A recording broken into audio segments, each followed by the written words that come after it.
Bismillahirrahmanirrahim. Assalamualaikum warahmatullahi wabarakatuh. Saya Bahtiar, salah satu mahasiswa pasca sarjana Universitas Islam Ahmad Dahlan Kabupaten Sinjai.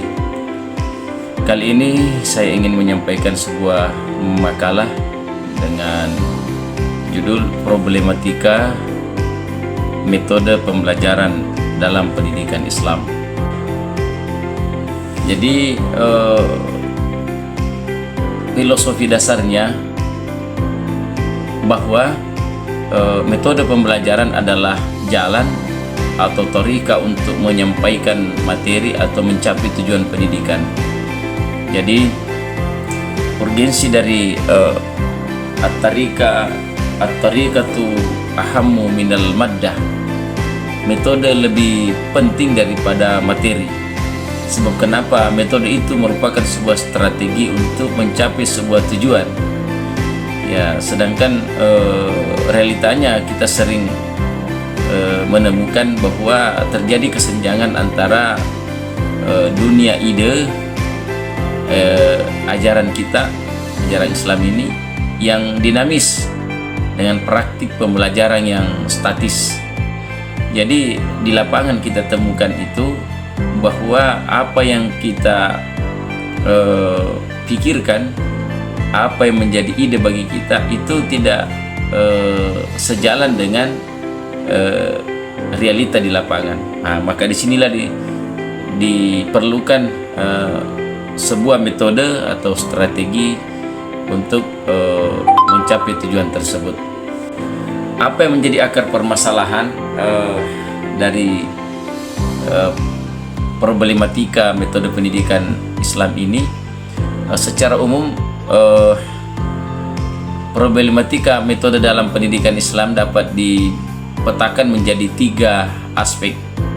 Yang pertama, dominasi metode konvensional, artinya terlalu tergantung kepada ceramah, terlalu tergantung kepada teori atau lecturing. Kita lebih banyak memberikan teori kepada anak-anak kita, memberikan ceramah kepada anak-anak kita. Itu sebetulnya menjadi sebuah problematika. Sementara anak-anak pada saat ini itu cenderung ingin beraksi, ingin melakukan, ingin menjadi sebuah melakukan kegiatan. Mereka jenuh ketika metode ceramah atau lecturing ini menjadi sebuah kebiasaan.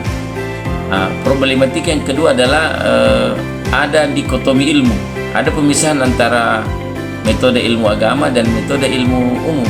Ini sebetulnya yang menjadi sebuah permasalahan dalam pendidikan agama Islam itu sendiri. Padahal semestinya itu tidak boleh terjadi. Artinya apa? Ilmu agama ini sebetulnya menyangkut semua ilmu umum, ya. Sehingga problematika inilah yang harus kita carikan jalan keluar. Kemudian yang ketiga teman-teman adalah keterbatasan inovasi, ya. Di kalangan pendidik kurang memanfaatkan teknologi yang ada. Padahal anak-anak kita sekarang ini gandrung untuk menggunakan teknologi itu sendiri, ya. Karena keterbatasan inovasi inilah yang membuat metode pendidikan kita ini stagnan. Itu teman-teman. Faktor penyebab problematika itu ada faktor internal, kurangnya kompetensi pedagogi guru, kemudian sifat konservatif terhadap perubahan, kurangnya budaya riset dalam mengajar. Ada juga faktor eksternal, ya, tentunya ini sangat berpengaruh. Kurikulum terlalu padat, beban materinya, kemudian sarana dan prasarannya yang tidak menunjang, kurang sarananya, dan tentu eksternal yang lain adalah lingkungan sekolah yang kurang mendukung nilai-nilai agama tersebut. Nah, bagaimana solusinya teman-teman? Untuk mengatasi problematika tersebut diperlukan transisi metode. Ada namanya study encouraged learning menggunakan metode diskusi, ada problem based learning dan discovery learning. Kemudian kita lakukan integratif atau interkonektif, menghubungkan teks agama dengan realitas sains dan sosial itu sendiri.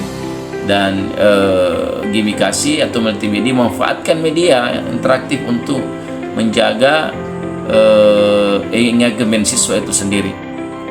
Dan terakhir, sebagai bentuk penguatan dan kesimpulan adalah bahwa metode pembelajaran Islam harus bersifat elastis dan dinamis, ya, bukan sebuah harga mati, tetapi yaitu namanya boleh saja bersifat prematur, elastis dan dinamis.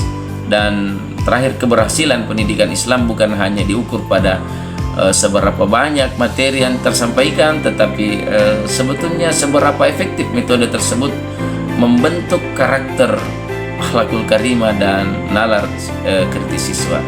Demikian materi makalah kami yang sempat kami sampaikan. Semoga bermanfaat. Assalamualaikum warahmatullahi wabarakatuh.